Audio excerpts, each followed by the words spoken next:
story of one such British Muslim convert named Chris, who finally decided to become a... In this video, we will be shedding some light on the story of one such British Muslim convert named Chris, who finally decided to become a Muslim. So, let's begin his fascinating story. So to begin with, Chris grew up in a Pakistani neighborhood of the United Kingdom. From the very beginning, he knew that there had to be a God who created the whole universe. Even though he didn't believe that God was Jesus, he started going to church regularly at the age of 9. Meanwhile, in school, he was an enthusiastic rugby player. As he got older, his hatred for Pakistanis and Muslims in general began to grow. By the time he turned 17, he stopped going to church as well. Instead, he would now spend his time in a pub. There, he would meet people who would support his Islamophobic ideas. So, he obviously felt validated. Furthermore, at that time, he had started watching documentaries on Middle Eastern countries and how the people there was suffering under their so-called Muslim rulers. Watching those documentaries triggered his patriotism, and he vowed that he would never let that happen to his country. Ultimately, soon enough, he decided to join the English Defense League, an organization made in the name of anti-Islamism. Another important thing to mention here is that Chris hadn't shared his Islamophobic thoughts with his parents, especially his mother, who happened to be strictly against any sort of racism. So, there was absolutely no one to guide him to take a step back from that radicalization, and he was going only one way. There was nothing to gain, the path of hatred. However, Chris remained curious about God and Muhammad, peace be upon him.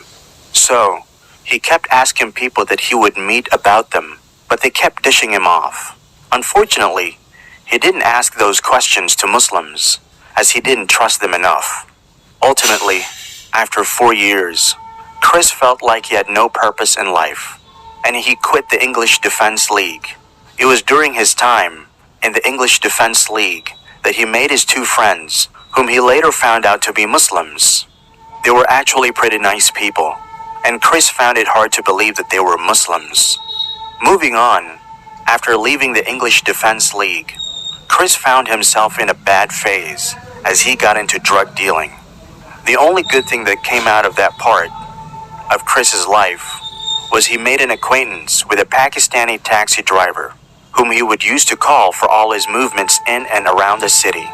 This made him realize that Pakistanis are actually not that bad and that they can be trusted. Whom he would use to call for all his movements in and around the city. This made him realize that Pakistanis are actually not that bad and that they can be trusted. Anyhow, when Chris finally gave up drug dealing, he couldn't overcome the drug addiction that came with it. He would consume cocaine and alcohol regularly just to stay satiated. Due to that drug addiction, Chris got into a car crash and eventually ended up in a hospital, where according to his own words, he died 2 times, meaning that his heart stopped beating a couple of times. However, the doctors and nurses treated him well, and he got better over time. He later found out that some of the nurses who tended to him were Pakistanis, so he came to the conclusion that Pakistanis were, after all, just like other people. In any case, it was too soon to say that Chris's bias against Pakistanis and Muslims in general had vanished. After all, he thought of Muslims as extremists and hated them all his life. Proceeding ahead, after Chris's discovery, he decided to give Christianity another chance. He went through the Bible again, but came to the conclusion that Jesus is a prophet, not God. So who was God? Chris's research continued, which ultimately led him to discover one of the biggest Muslim YouTube channels. It is worth mentioning that Chris didn't know that it was a Muslim channel at the time. Instead, he thought he was watching stuff about Christianity. Anyway, He kept watching videos from that channel, and he felt as if he had finally found a resource that made sense. That filled him up with euphoria. He felt like this was his cue to go back to Christianity. Meanwhile, Chris worked in different positions, and that is when he met a guy named Bashir. Bashir was a very well-mannered and kind person who quickly became friends with Chris. The two of them started hanging out quite often. At one time, they were sitting in a restaurant. Bashir asked the waiter if they serve halal food. Chris was taken aback by this, and that was when he came to know that Bashir was a Muslim. It was at this point that Chris realized how wrong he has been to judge Muslims based on their religion. He had never given any Muslim a chance and assumed that they were bad.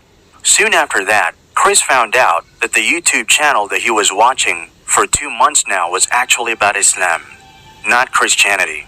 Upon knowing this, he stopped watching it, only to come back to it a month later. This time around, he watched all the videos with a clear mind.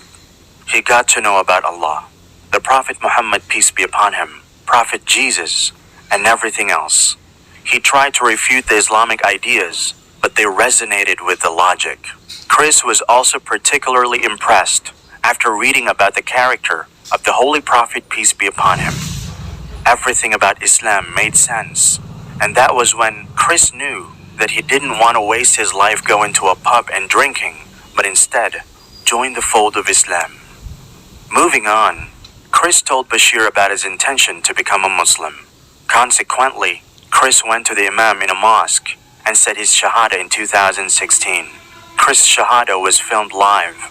After Chris said his Shahada, around 50 Muslim brothers in the mosque came to hug him and offered to take him out for a meal. And of course, Chris was surprised to see such love from the people he hated for the better part of his life. Anyhow, he went out of the mosque. He got a call from his mother, who told him that she had watched the live filming of him becoming a Muslim. Luckily though, she was supportive of Chris's decision, and so were his other family members. To all non-Muslims out there, Chris, now 32, invites them to look at Islam with an open mind and not have any bias against the said religion. Besides, being a devoted Muslim, Brother Chris is an aspiring strong man, and his ambition is to become the best in the business.